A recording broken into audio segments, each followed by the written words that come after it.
live from Channels Television's global headquarters in Lagos, Nigeria, watching Newsroom series. I'm Dominic Iriwe, and today our focus will be on the northwestern region.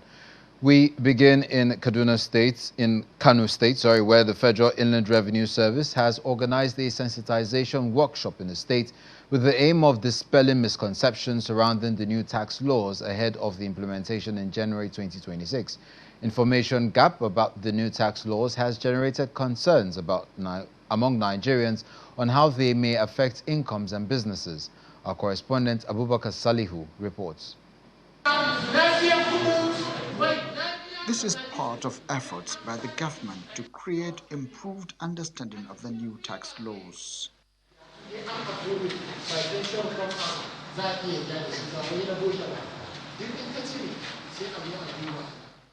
Most of those in attendance at this meeting are young entrepreneurs that recently graduated from the National Technology Incubation Center in Kano.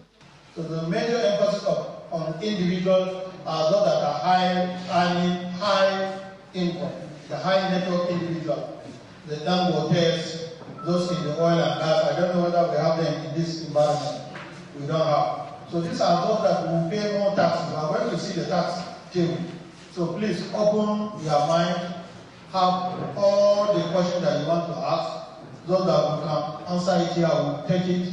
The facilitators allay the concerns of entrepreneurs and the tax laws. This tax reform issue is a national issue, and the populace need to be educated so that they will know why government is now bringing up this tax reform for the benefits of all Nigerians. This is a sensitization workshop that is organized to build capacity of general public, which include the employees, businessmen, and general public about the new tax laws in Nigeria. The target participant are general public, whether you are employed or you are doing a business as an individual, or you have a company, or you are in the market, in the roadside. As far as you are a taxable person in Nigeria, this workshop is for you. Participants at the program included members of the Kano business community, academics, revenue generation stakeholders from both state and federal levels, as well as representatives of banks and other key players in the financial sector. Abubakar Salihu, Channels Television News. The Nigeria Customs has intercepted 20 diverted transit containers with duty-paid value of 769.5 million naira in Kano and Jigawa states in the northwest region of the country. The interception was carried out through the adoption of a comprehensive electronic device tracking system, as disclosed by the Comptroller General of Customs, Bashir Adeni, during a press briefing at the Kano-Jigawa Area Command Headquarters in Kano State.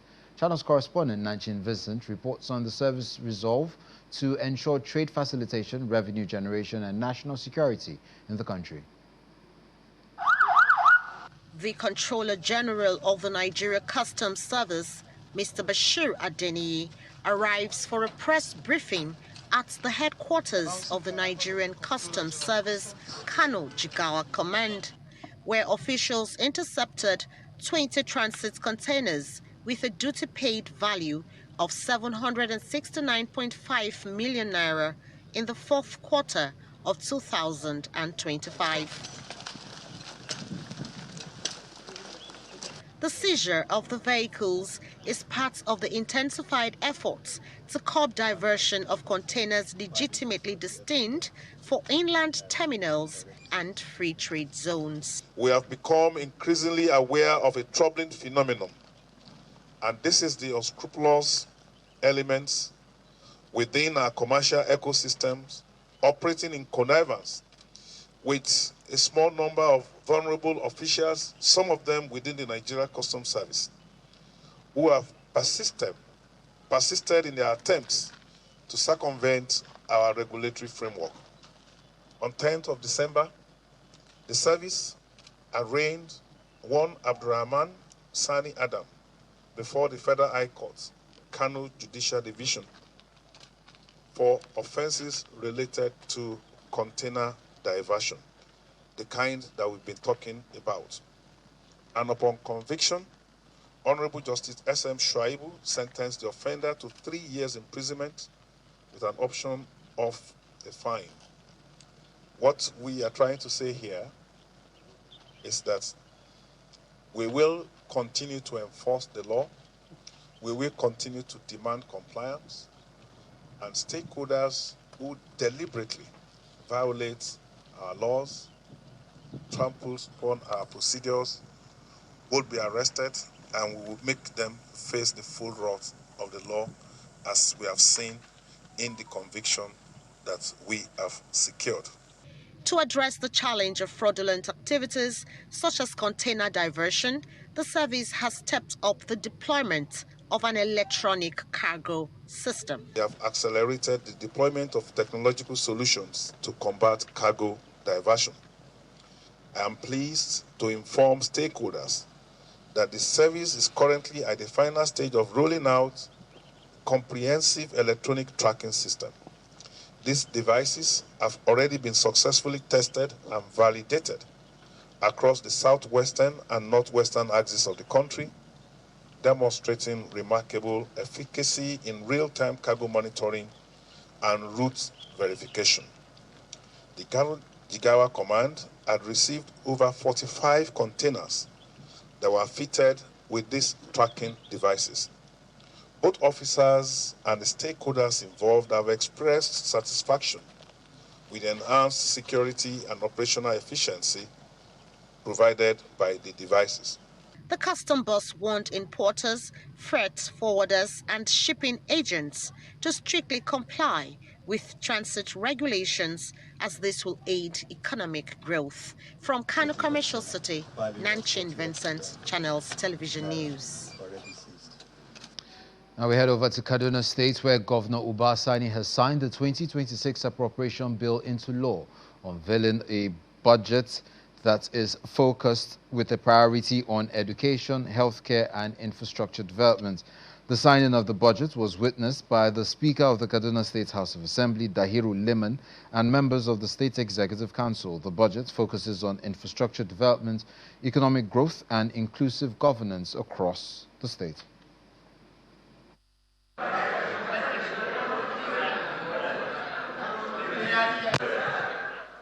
Inside the Executive Council chamber of Sir Kashim Ibrahim Government House, Governor Uba Sani signs into law the 2026 Kaduna State Budget, with a total outlay of 985.9 billion naira. The budget is titled Consolidation of Transformation for Inclusive Development.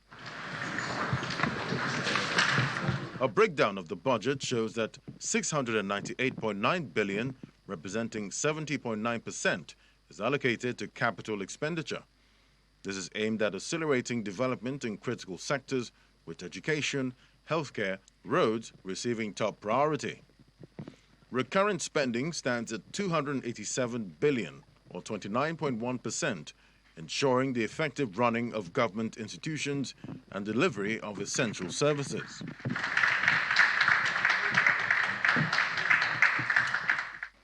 A defining feature of this budget is our resolve to correct long-standing exclusion errors by allocating 100 million to every ward in Kaduna State for community-driven projects.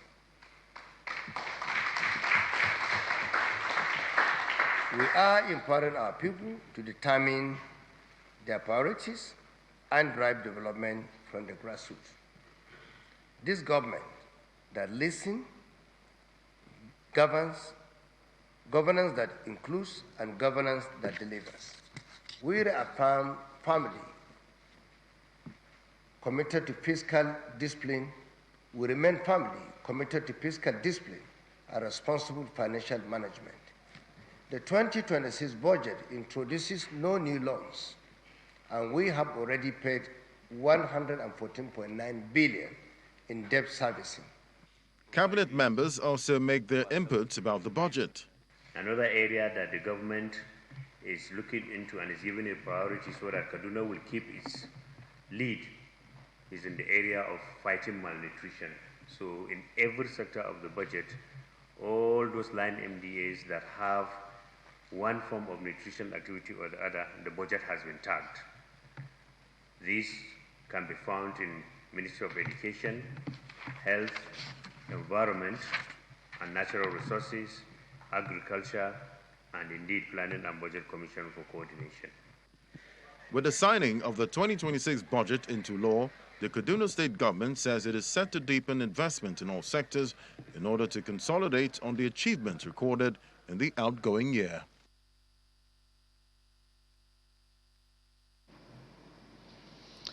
Now over to Katsina State, where Governor Diko Rada has charged the local government council chairman in the state to embrace modern technology by establishing digital learning centers for young people to learn ICT components, thereby boosting human capital development. The governor made the charge at the Muhammadu Dodo Primary School, Katsina, when he commissioned the first Katsina Local Government Digital Learning Center, built and equipped with modern equipment by the Executive Chairman of Katsina Local Government Council, Honorable Isa Mikdak.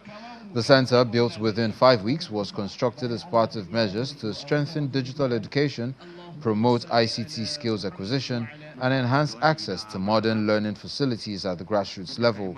He emphasized the importance of digital learning centers, which he said cannot be overemphasized in this era of global digital transformation.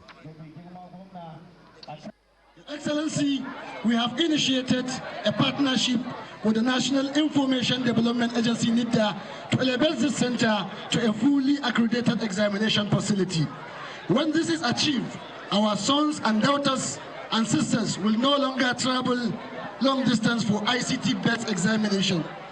The stress will reduce, the cost will reduce, and the dignity of learning within our own community, Your Excellency, will definitely increase.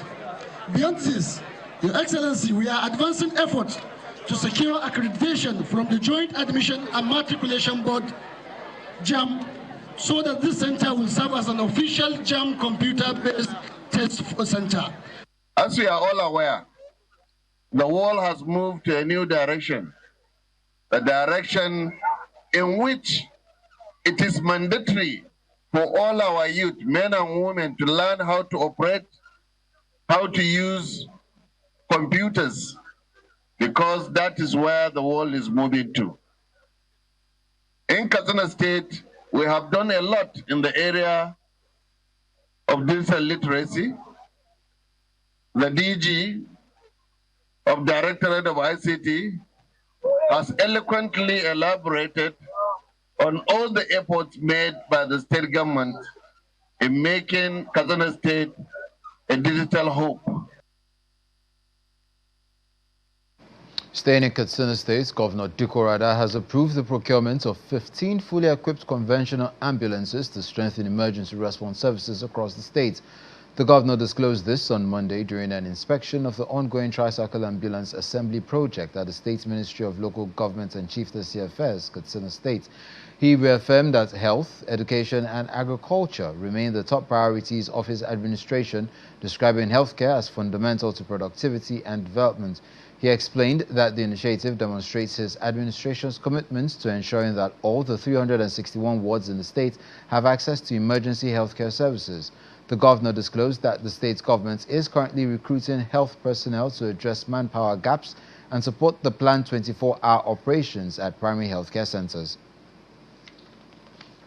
Zamfara State's Governor Dauda Lawal has pledged to improve the welfare of armed forces veterans and their families of military personnel who lost their lives while serving the nation. The governor made the pledge during the launch of the 2026 Armed Forces Remembrance Day emblem in Gusau, the state's capital. The Zamfara State Governor Dauda Lawal is hosting members of the Nigerian Armed Forces veterans as part of activities marking the 2026 Armed Forces Remembrance Day. Annual event at the Nigerian Legion. The event also witnessed the official launch of the Armed Forces Remembrance Day emblem aimed at honoring fallen heroes and supporting veterans, as well as families of deceased military personnel. For the increases of price of Speaking at the event, the Zamfara State's chairman of the Nigerian Legion noted that the prevailing economic challenge in the country have worsened the condition of many retired servicemen and families of fallen heroes, urging the state governments to provide financial assistance to support their welfare. We all know that the present situation in the country, by economic hardship ranging for the increases of price of commodities, health challenges, etc., which has placed major demand on our little earnings as veterans. It is on this line that we solicit for the kind gesture of His Excellency, the Executive Governor of Zamfara State. In his response, Governor Dauda Lawal commended the sacrifices of serving and retired military personnel, describing them as patriots who paid a heavy price for national peace and security. The governor assured the veterans and families of fallen heroes of his administration's commitment to improving their welfare. I know things are hard generally, and especially from your own constituency. I know the challenges there. So it is something that we'll carefully sit down and look at some of those issues and see how we can come to your assistance, inshallah. And I'll sit down with my team, inshallah, and then find a way that we can come to your. The highlight of the event was the decoration of the governor, deputy governor and other members of the State Executive Council with the 2026 Armed Forces Remembrance Day emblem, symbolizing solidarity with the nation's fallen heroes.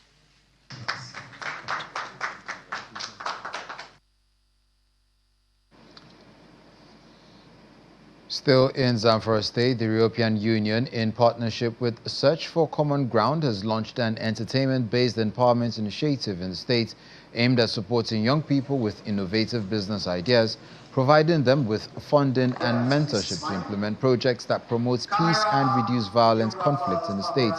Speaking at the launch in Gusau, the Zamfara State's Governor, Dauda Lawal, represented by the Secretary to the state's government, Abubakar Nakwanda, said the initiative aligns with his administration's commitments to youth empowerment as a pathway to sustainable peace. Can we have the program reflects our shared understanding that sustainable peace is built through inclusive livelihoods, youth empowerment, social cohesion, and the deliberate creation of positive narratives that strengthen unity and mutual trust within communities. Zamfara State is endowed with vibrant youth population whose potential is central to peace building and long-term stability. However, limited access to skills, decent work, and finance can heighten vulnerability and exclusion. In response, our administration has prioritized skills acquisition, entrepreneurship, and self-reliance as practical resilience measures, strengthening household incomes, reducing conflict risks, and enabling young people to become productive contributors and positive role models in their communities.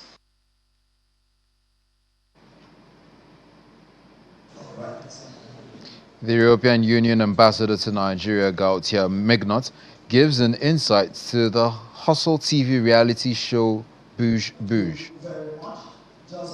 Thank you. All right, thank you very much. We launched a very innovative initiative called the Hustle reality show, Bouge Bouge in Hausa. And it's about, sorry for the accent, and it's about also youth empowerment, but with a more entertainment angle, but to give selected young people, men and women, 36 in total, the possibility to pitch their projects, and then there will be seed finance for all participants, and there will be one grand winner at the end. We'll get the greatest award, and we will follow them up all to make sure that they can implement their projects. So it's about, showing that young people in this state and also in Katsina and Sokoto, it will be focused on the 3 states, are agents of positive change. Governor Abba Yusuf of Kano State has commissioned the Kano State Neighborhood Watch Corps in a special passing out parade held today at the Sani Abacha Stadium. A total of 2,000 Neighborhood Watch Corps personnel will be deployed across the 44 local government areas of the state, comprising 130 females and 1,870 males. They will be equipped with arms and ammunition to combat major crimes in the state. The governor also commissioned 88 Hilux operational vehicles and 440 motorcycles for the newly established state-owned security outfit. Of the intensified efforts. Now, the Kebbi State sector of the Federal Road Safety Corps has impounded 25 commercial vehicles for various traffic violations during its zero-tolerance operation in Kebbi State. Speaking to Channels Television while inspecting the impounded vehicles, the Corps commander, Mrs. Rukaya Mustafa, said the operation was conducted at night, with the offenses ranging from overloading, defective headlights and operating without number plates. She adds that some of the offenders crossed the nation's border into Niger Republic and Benin Republic. Mrs. Mustafa explains plans to strengthen border units to check indiscriminate overloading by vehicles transporting goods to neighboring countries. All the vehicles you have seen and inspected here were arrested either for route violation, for overloading, or for lighting system. We have just started this operation and it's going to continue. It's going to be a bumper-to-bumper operation, because if we relax from the things we have seen around the state, there is so much indiscipline on the road. And we now have our tow truck, which we brought back to the state from Jega Unit Command in order to enhance our operation. We have our units, the closest units like Arugungu, Koko, and Jega on standby in case we need reinforcement of vehicles. And all our vehicles have been put in the utmost performance in order to have a hitch-free operation. And this operation is not going to stop. So whatever we are doing is for the benefit of the people of Kebbi State. We are not doing it to gain anything from it, because if they are surviving on the road, if they go out on the road and they survive, if they go out on the road and they go back to their houses safely without any hitches or without any crash, it is to the glory of the state, to the glory of FRSC, and to they themselves and their families. Now, with just a few days to Christmas, the Christian Association of Nigeria Kebbi State chapter has received 3 trucks of rice from Governor Nasir Idris and 1,200 bags of 50 kg rice from President Bola Tinubu. While flagging off the distribution of the rice to Christian faithful in Birnin Kebbi, the CAN chairman, Bishop Ayuba Kanta, said that out of the 3 trucks received from the state government, 2 have been sent to southern Kebbi, where there is a larger Christian population. He further explained that rice donated by the president would be shared equally, with 50% allocated to the Christian community and the remaining 50% distributed to internally displaced persons and other vulnerable members of the society. Bishop Kanta called on Christians to emulate the teachings of Jesus Christ by supporting the less privileged during the festive season, stressing that Christmas is a period of love and sharing.